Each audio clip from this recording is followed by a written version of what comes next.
Ay, ang init sa labas. Wow! Ang daming parcel ng asawa ko. Magaling, ha? Wala kang trabaho ngayon? Nag-withdraw.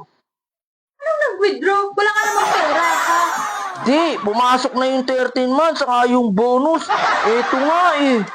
Ah, talaga ba? Oo. O siya, kumain ka na ba?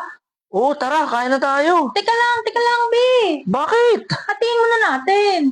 Paano hatian? 50-50? Hindi.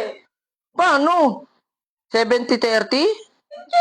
Di 60-40. Hindi din. Paano hatian? Akin yung pera, sa'yo yung resibo. Oh, Okay, halika na, kumain na tayo. anong nangyayari sa resibo? Dami ko pa man din bibilhin. Grabing buhay ito. Resibo.